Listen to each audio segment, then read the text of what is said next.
So what is going on, everyone? Today we're going to be predicting Hailey Cowan versus Jamey-Lyn Horth. So this fight's going down at the UFC Song Yadong versus Ricky Simone fight card. That fight's going down this Saturday. I'm going to have all of my videos on this fight night card. And this is going to be good. We're doing all the predictions. We're starting off here with a quick one between Hailey Cowan and Jamey-Lyn Horth. Sorry about that. So she's from Canada, 5-0 right now. Pretty good. And Hailey Cowan, she's 7-2, man.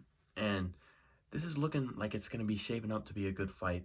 Okay, both girls are making their UFC debut. Hailey Cowan is obviously coming off of that fight on Dana White's Contender Series. She got a split decision win over Claudia Liet. It was an alright fight.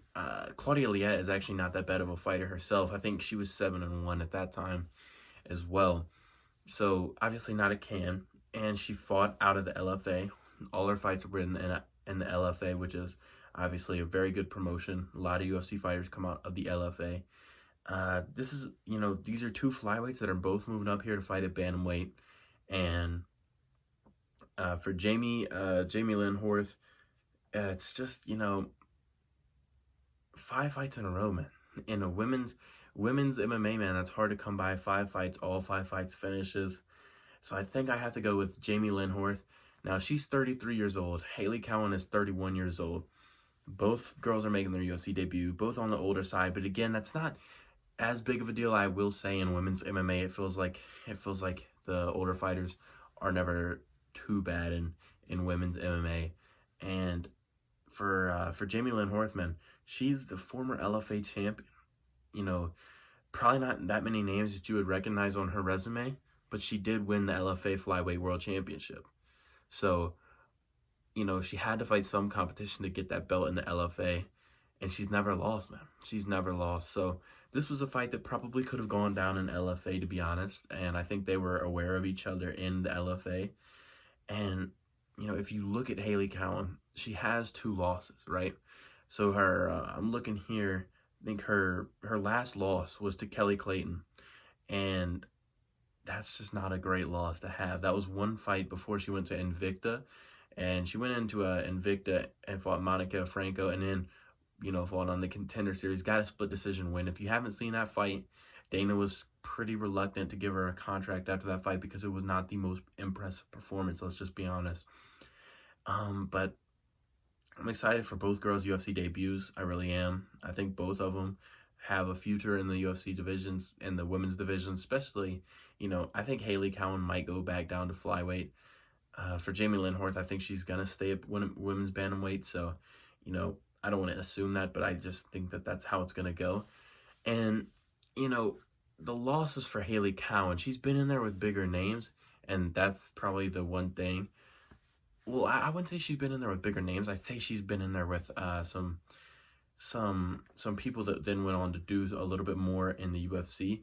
But she only has that one time, and that's against who is it? Victoria Leonardo. I think that was who it was. Her first fight ever, she lost, and she wasn't doing that bad in it, but she just eventually got taken down and submitted. So, it's just, I don't know. It's just, there's something weird about Hailey Cowan that is just telling me not to pick her in this fight. I think I'm going to go with Jamey-Lyn Horth to win this fight, and it's going to be a decision, I think, in the first fight of Horth's, UFC career. I don't want to predict the finish here. So, yeah, give me a finish for Jamey-Lyn Horth, and give it to me by knockout, man. I think she's going to hurt Hailey Cowan, and I think she's going to put her away in round number 3, TKO, maybe standing, who knows. But give me Jamey-Lyn Horth to beat Hailey Cowan in her UFC debut. So she's going to move to 6-0, and I don't like believing in hype. And, it's not really a hype train because Hailey Cowan, it's a 50-50 fight. There's no big favorite for this fight. And I just have to go with the person that's undefeated and also the person that has been the LFA Women's Flyweight Champion of the world. You know what I mean?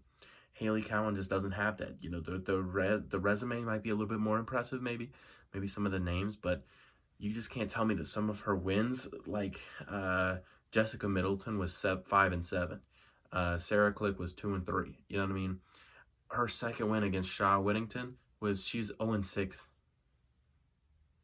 You can't tell me that these wins that she's just built up over and over and over again against these people are not better wins than Jamey-Lyn Horth. You just can't convince me of that. I think that, it just looks like she's had more experience because she has a loss or two. And, she has that Dana White Contender Series fight, maybe. That's probably the biggest, fight, I'd say, on her entire resume. But Victoria Leonardo did go on to fight in the UFC. So, that's not a bad loss to have in your first UFC fight. But, yeah, I'm going to go with Jamey-Lyn Horth to get it done by round 3 TKO, which is dangerous, man. Did I say a decision? I don't know. But I'm going Jamey-Lyn Horth. Either third round TKO or decision. You heard it here first. Ladies and gentlemen, I hope you keep watching these prediction videos. I think I'm doing my next one right after this.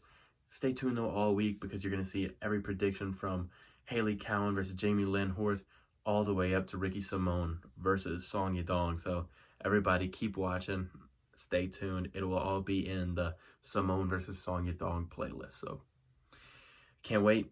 Make sure you guys watch, subscribe, like if you're new. Thank you so much. Peace out.